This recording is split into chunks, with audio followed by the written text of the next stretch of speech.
Live on JoyNews today, welcome. Now, the Supreme Court has ruled that Justice Clemens Honyenuga can join 4 other justices to hear the Saul case. Lawyer for the residents, led by Chachu Chikata this morning, accused that judge of bias. He told the court Justice Honyenuga has a long-standing personal relationship with Ahoy MP-elect John Peter Amewu. The panel comprising Justices Acable presiding Mafosao, Tokonu, Honyenuga and Amadou Tanko ruled that the allegation had no substance and the interest of John Peter Amewu is remotely connected to the case at the Apex Court. Court correspondent Joseph Acable joins us via telephone with more. Joseph, tell us more about this allegation of bias made by Chachu Chikata.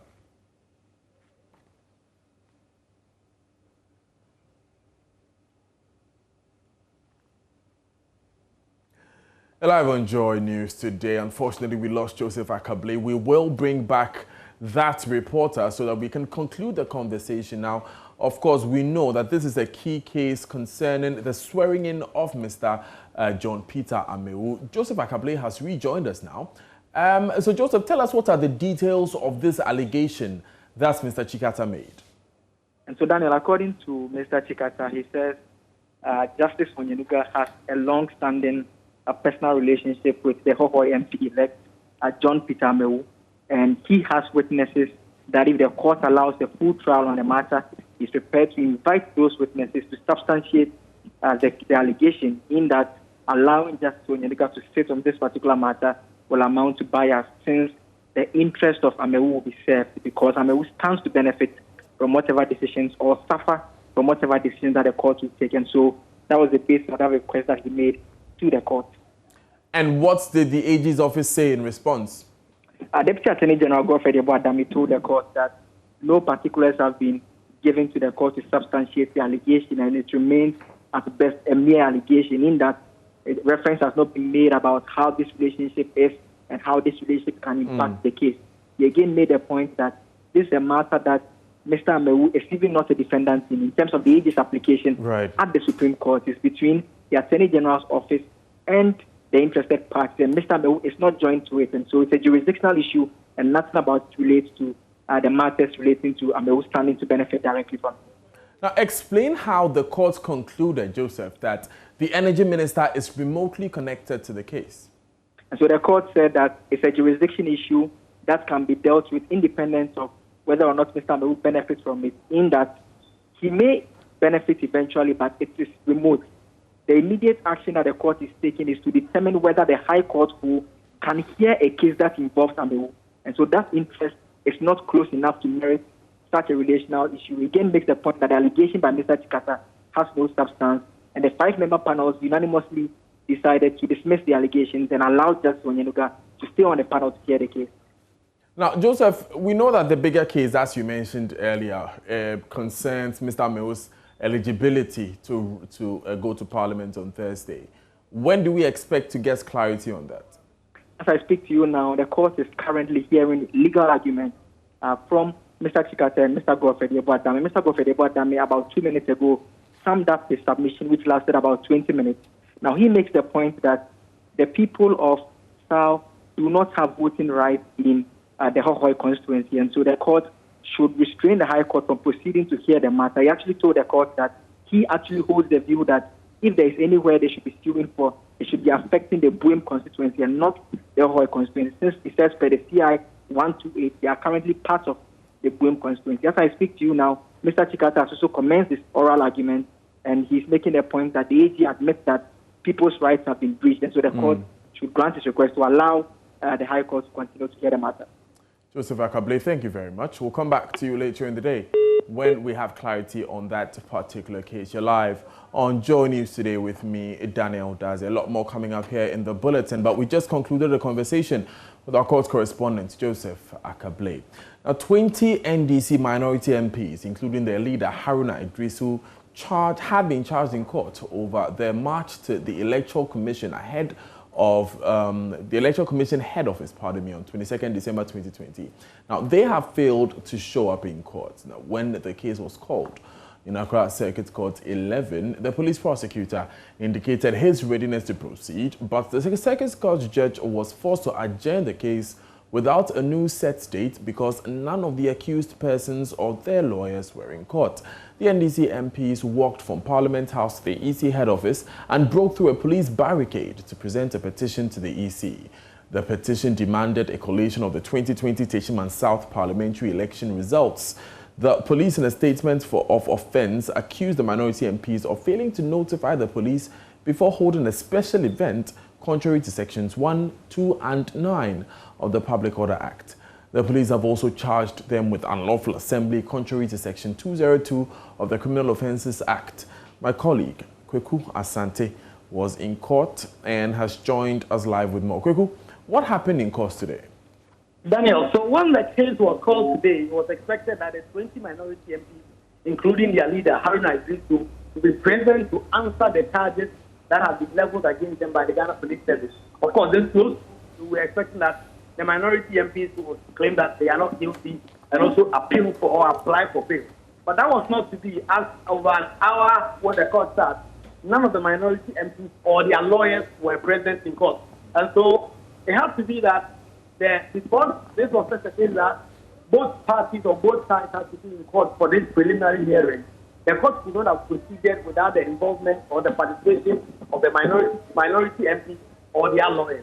And so the court had to adjourn to a day that has not been set yet so that we could reconcile why the minority MPs have not been present and whether or not they will be carried. Of course, there are other people who have raised issues of contempt of court, possible contempt of court because the minority MPs have been served with summons, but they failed to appear before court.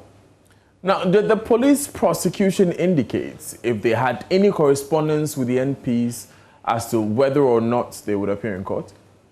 Right, and that was one issue that came up. The police prosecution also had no idea at all, at least officially, that the minority MPs were not going to come. But of course, just today, or last week actually, Rasuba, the member of parliament for Mumu constituency, had actually indicated that his colleagues, the 20 minority MPs who are in charge, were not going to appear before the court because the CID has not officially written to the Speaker of Parliament to seek leave so that afterward they can be released to go and attend to this issue in court. And that they are currently in Parliament serving their constituents and dealing with legislative matters. And so officially, the police CID or the police prosecution in court did not have any idea that officially these minority MPs were not going to come. Because thank you very much for bringing us those details from court. Kweku is our correspondent in the newsroom. Now, government says it will gradually phase out the double-track system in senior high schools while introducing the semester academic calendar in junior high schools. This came at a press conference held by the Ghana Education Service this morning. Director General of GES, Professor Kwesi Opoku-Amankwa, addressed the media. For JHS, this time round, JHS will be running semester program. JHS will be running semester program. As we have always done, we make sure that the basic protocols are observed. So there will be disinfection of all schools. There will be provision of Veronica buckets, soaps, hand sanitizers, and tissue papers to the schools. We will also provide the washable and reusable face masks. And then schools will not be available for outside activities.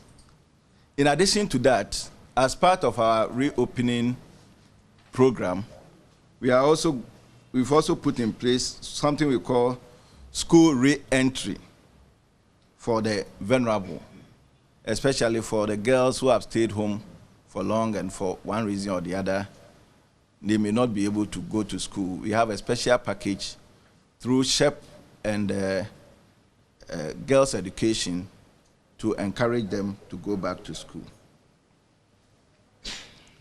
We will also continue with our online TV and radio programs to support teaching and learning.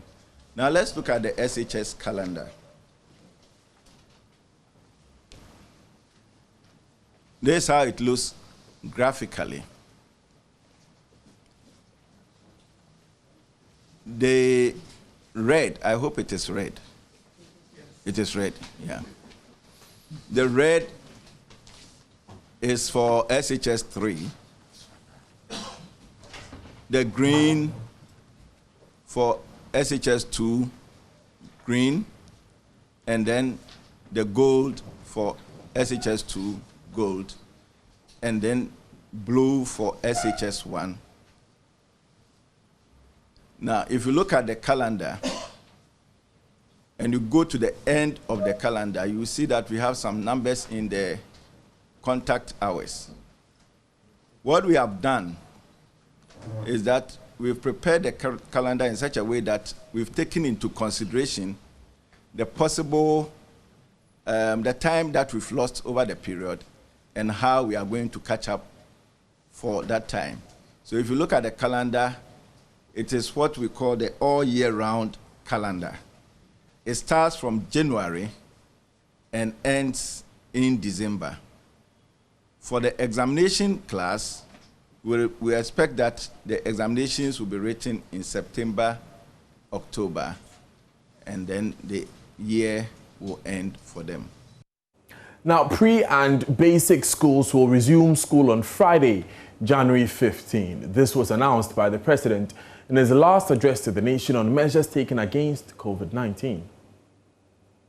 Government, in consultation with the appropriate stakeholders, will continue to pursue a strategic, controlled, progressive, safe easing of restrictions, this time in all public and private basic schools, junior high, senior high, and tertiary institutions across the country, beginning this month of January.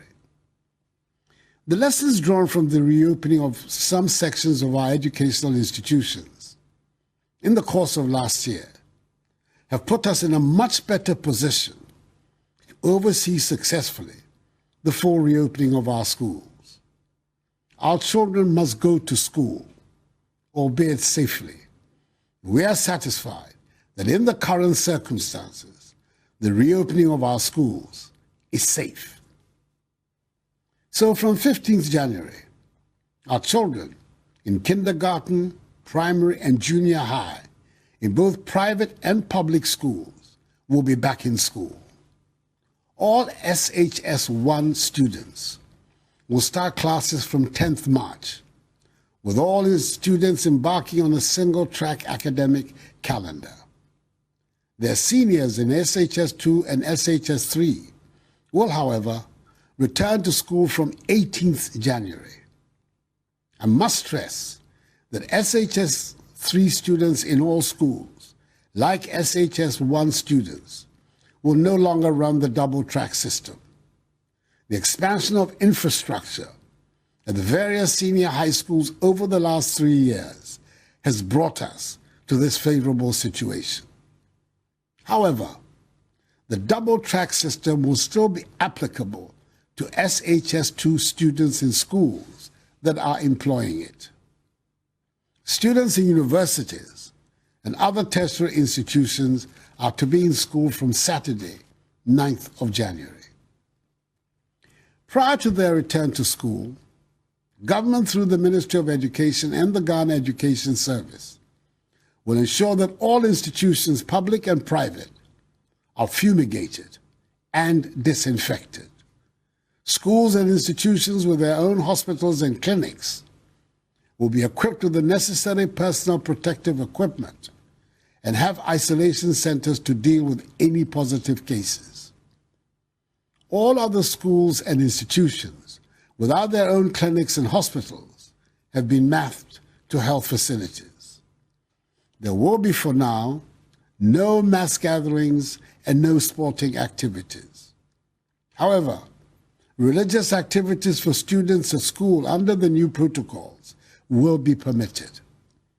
Social distancing and the wearing of face masks must become the norm in our schools. The requisite provisions have been made to ensure the students at all levels of the education ladder receive the minimum number of contact hours upon their return to school.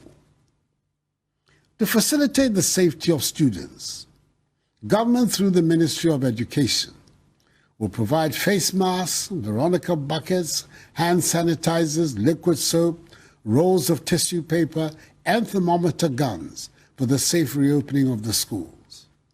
The Ministry of Information, the Ministry of Education, the Ghana Health Service, and the Ghana Education Service will, from Monday, 4th January, commence a series of sensitization campaigns to help prepare, inform, and educate guardians, students, and the public on further modalities associated with the reopening.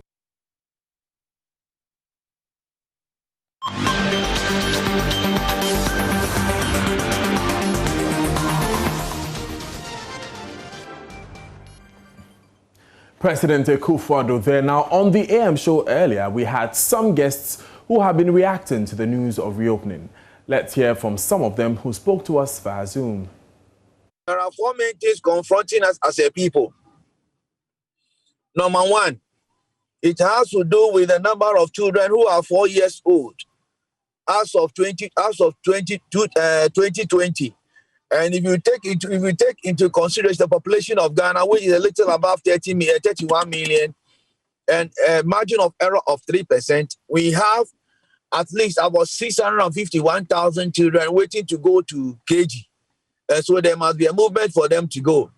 The second challenge confronting us as a people is that the incidence of child labor has gone up. If you take the Ghana Standard Living Survey that was done in 2014, we believe that we should have made some gains, but as a result of the COVID, we have forgotten some challenges because the children are not in school. If you ask them, they will tell you that's because schools are not in session. The third thing that is confronting us is the issue of teenage pregnancy.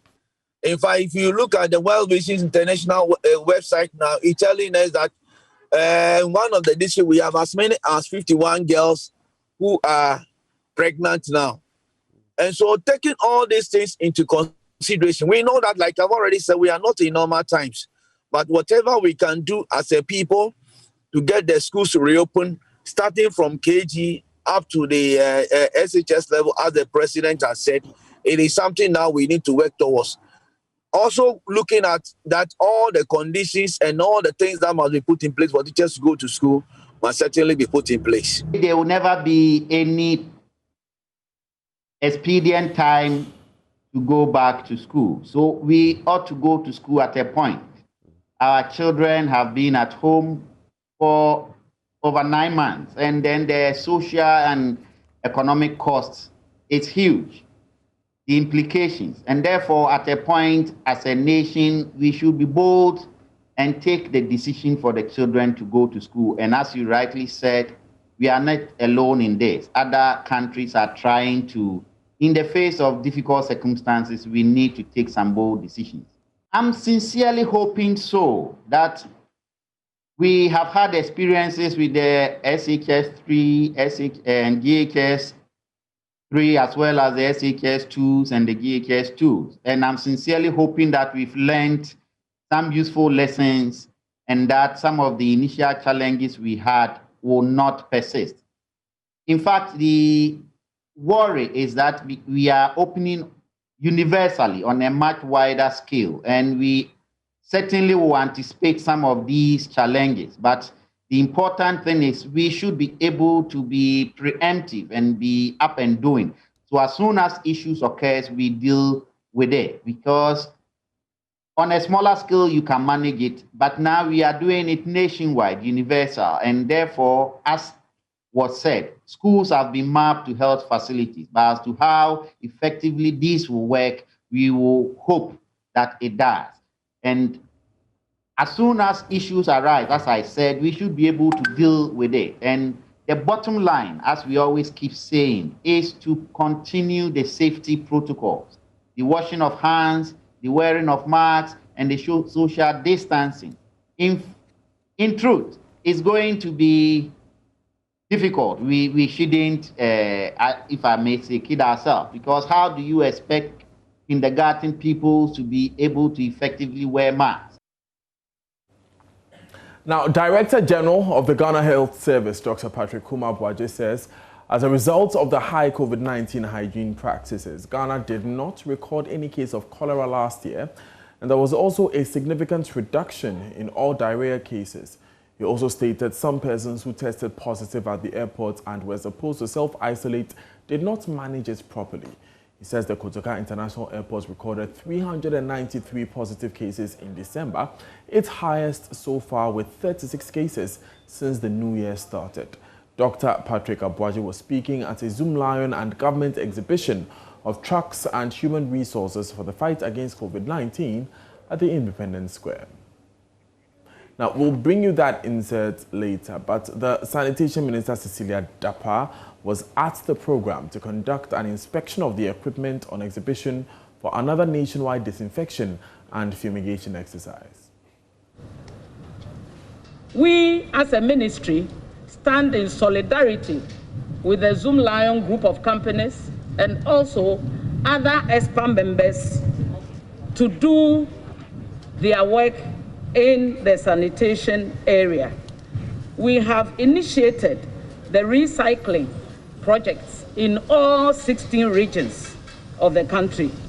We have also partnered with them to do special cleansing and cleaning of all our major cities. We have also done, for the first time in the history of this nation, special evacuation of age-old refuse dumps, some as old as 100 years. There has also been a collaboration in the provision of special vehicles for monitoring of sanitation projects. And these were supplied to the Ghana Armed Forces and the Ghana Police Service, as well as some MMDCs to do their work. We are particularly happy that His Excellency, through his ingenuity and his compassion for the vulnerable, he has extended the free water supply to the vulnerable for another 3 months. And we call them the lifeline users and consumers of water, as well as of electricity.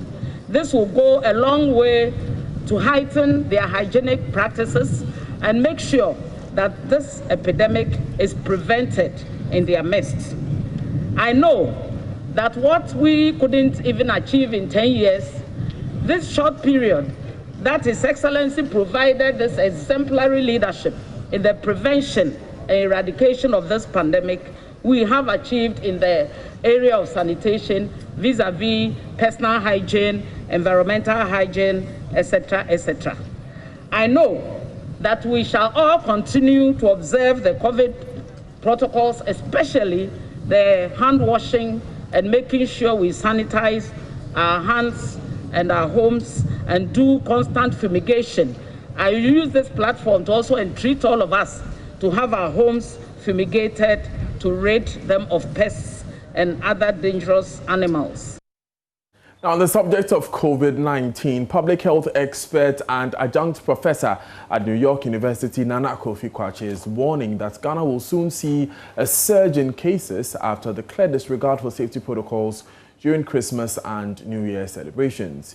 He is of the view that Ghana may need to impose a lockdown soon, like South Africa and Zimbabwe, if the current attitude towards safety protocols does not change. Despite President Akufo-Addo's announcements that beaches, pubs and nightclubs remained closed during the Yuletide, JoyNews' checks revealed that the directive was largely ignored. Speaking on Prime Morning on Joy Prime TV, Nana Akufo-Addo said this was precarious and will result in a strike. Lockdown is not a cure. It's a temporary treatment for a pandemic. And the goal there is to use the time it affords you to slow down the community spread, to scale up your actual public health response through testing and contact tracing so you can actually catch up with where the virus is. So it's necessary in countries where they're acknowledging, the reality that they're facing, that transmission is going on at a very high rate and infections are happening at a very high rate. They're trying to impose a circuit breaker, which is terminology we've heard in the UK and the US to really slow down that kind of spread. After the season we've had in December, we will see, a lot of community spread, which we already know is happening from what Wagdep and Oguchi have told us. So I'm not entirely comfortable with, the current state of affairs, but I do think that, there are still things we can do outside of a lockdown that can slow things down. But if we do not do those things, to use the behavioral variables, the fact that, mass gatherings are happening, indoor gatherings are happening, parties are happening, clubs are opening, the fact that we know those things are there, if those things don't change, then this becomes inevitable at a point if we really are serious about keeping the pandemic at bay. Right, and he went on to say that the new variant of the disease has already crossed our borders. He believes government should quarantine all persons who fly into the country and not just those who test positive for the virus, as announced by President Akufo-Addo in his 21st address to the nation yesterday. That's just something that I believe Dr. Seydou Bekoin said on a show I was with one of your colleagues a couple of months ago, actually, where he pointed out that they weren't certain if all the tests that were coming in were actually PCR. So there are some questions there, but that's why many of us, right from the beginning, were hoping that as part of their arrival routines, would have a quarantine in place for all arrivals, 7 days or something of that sort, to make sure we have a buffer against, importation of more cases or new strains. Because in this case, what we are trying to defend against really are the new strains or the new variants that have been detected in the United Kingdom and in South Africa. But in the United Kingdom's case especially, it's important for us to know that it's not a strain that necessarily originated there. That's not what the scientists are saying. The UK just happens to have, along with South Africa, some of the highest genomic surveillance efforts during COVID-19. So they are just more likely to find a new strain if they import one. So we don't exactly know where it came from.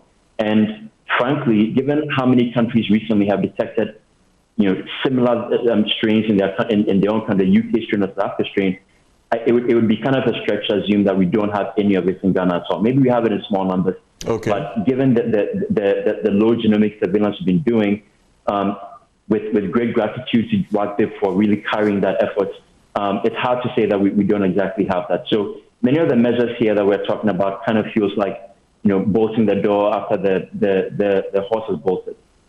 And in this case, we have to make sure that all the measures really actually would have an impact on reducing that risk there.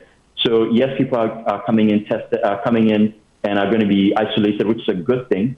But we have to also bear in mind that of the ones arriving, the antigen testing we're doing at Kotoka is designed to catch only about 83% of the actual positive cases. So if you're not adding a quarantine, some people are going to slip through the cracks still. So it's progress, but there's still work to be done to make sure that we have a more effective and waterproof system. Away from COVID-19, President Akufo-Addo will be making his final appearance before the 7th Parliament to present the State of the Nation address. The address, the last in his first term, is expected to give account of his government's stewardship and press home the need for national unity and peace ahead of his second term. Presidential correspondent Elton Brobe takes a look at the issues in the following report. The 7th Parliament will rise for the last time for President Akufo-Addo when he delivers the State of the Nation address tomorrow in accordance with Article 67 of the 1992 Constitution, which states that the President shall, at the beginning of each session of Parliament and before a dissolution of Parliament, deliver to Parliament a message on the state of the nation. The development will signal the process to dissolve the 7th Parliament against the background of a nation clearly divided on political lines and a challenge to an election verdict. The President is expected to use the address to unite the nation and pledge to abide by the outcome of the electoral petition filed by the NDC's flag bearer John Dramani Mahama at the Supreme Court.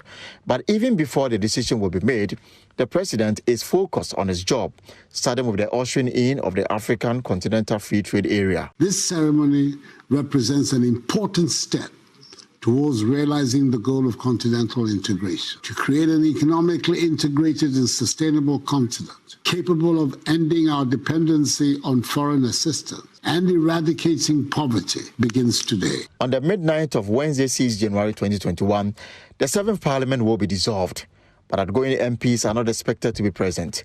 Here's the Director of Public Affairs at Parliament, Kate Addo. 11:55, 6 January 2021.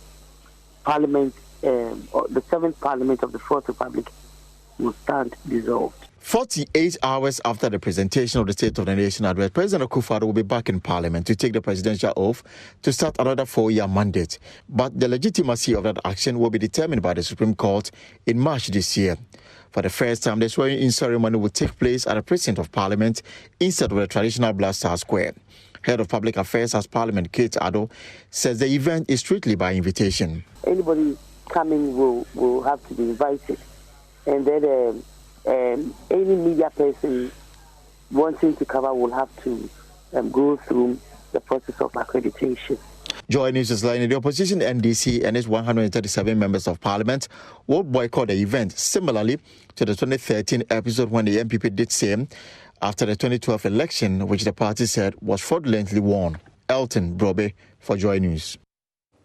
You're live on JoyNews today. Now coming up in business, exports from Ghana to the United Kingdom to attract tariffs as initial interim agreements between both countries fail. Daryl Kwa will join us with details of this.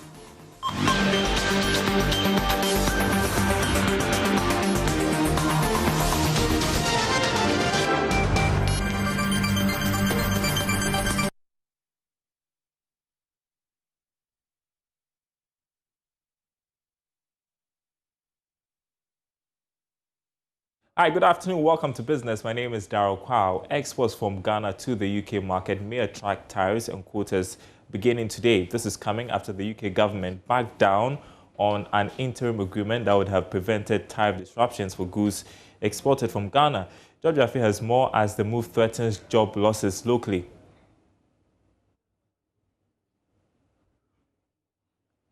Yeah.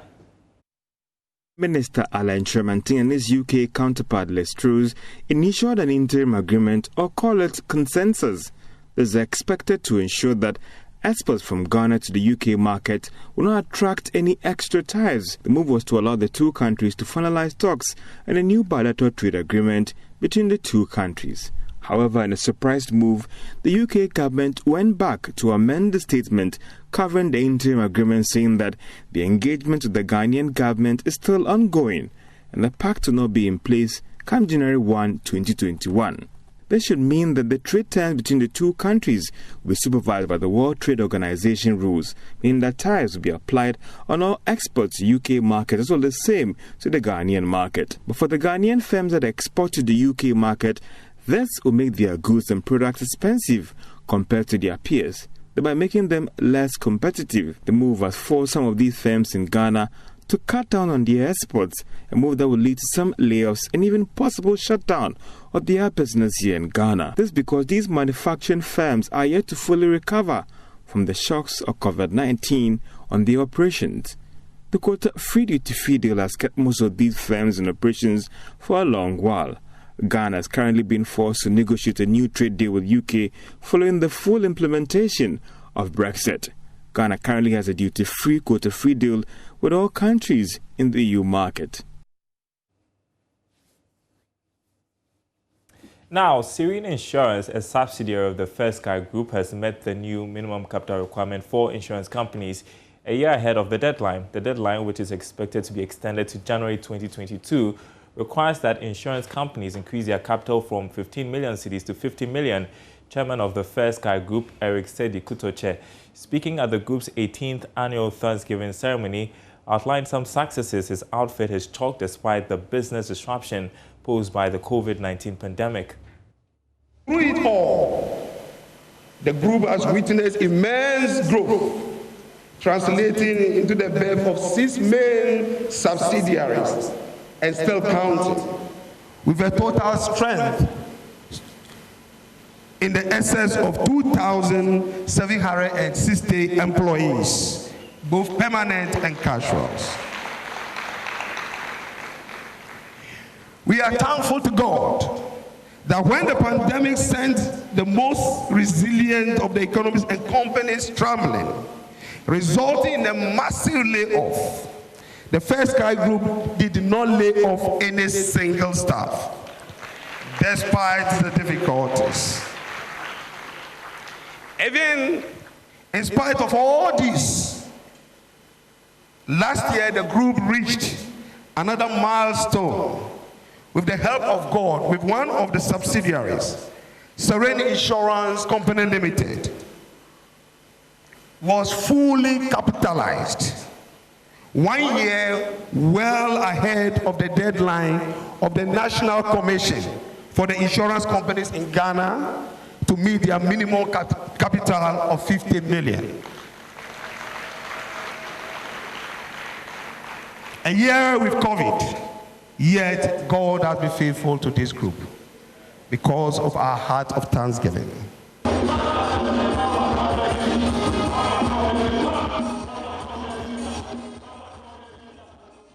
Well, guest speaker at that event was the founder of Action Chapel International, Archbishop Nicholas Duncan Williams, who urged the business community to give back to society. Helps us. We become silent. We keep quiet. We go under the radar, and we don't want anyone to hear what God has done. We don't thank him, and even if we do it secretly. We don't want our left hand to see what our right hand is doing. We're quiet about it. We act as if God has never done anything for us. And there are people and companies in this country more blessed than First Sky Group. But nobody will hear about them. Nobody will know about them. Because to them, if God has done it, so what? It is his responsibility to do it. That is why he's God. But Jesus said, were there not 10 that were healed? Where are the 9? Except this stranger. Jesus said, the only one who came back to say thank you is this stranger. A stranger. A Samaritan. None of us must have a sense of entitlement. None of us are entitled to anything in this life. All right, and we've got a full bulletin of business news at the top of the hour. Up next, sports. Stay tuned.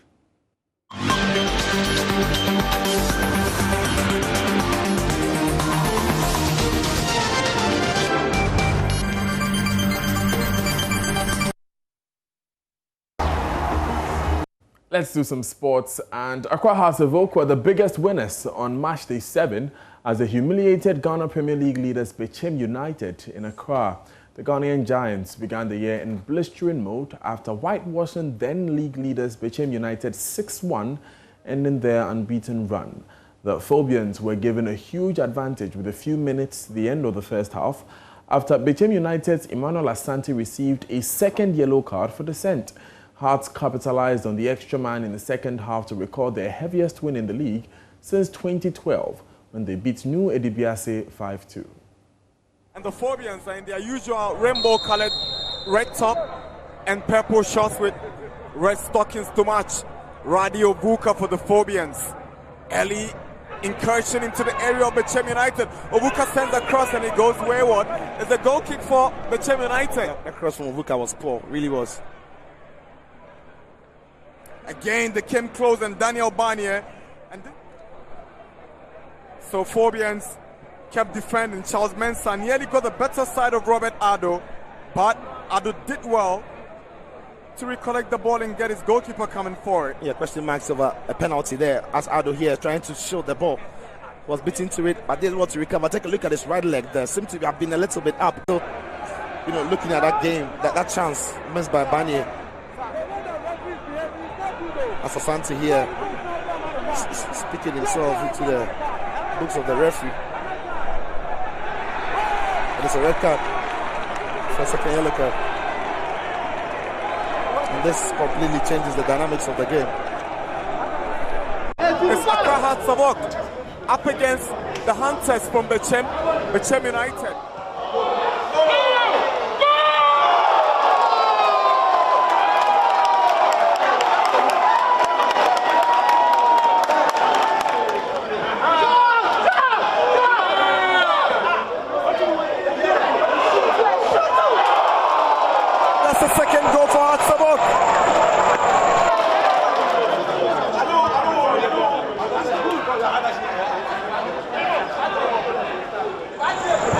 At this stage, they can afford all of this. They know victory is certain.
Congratulations to Accra Hearts of Oak. Up next is World News.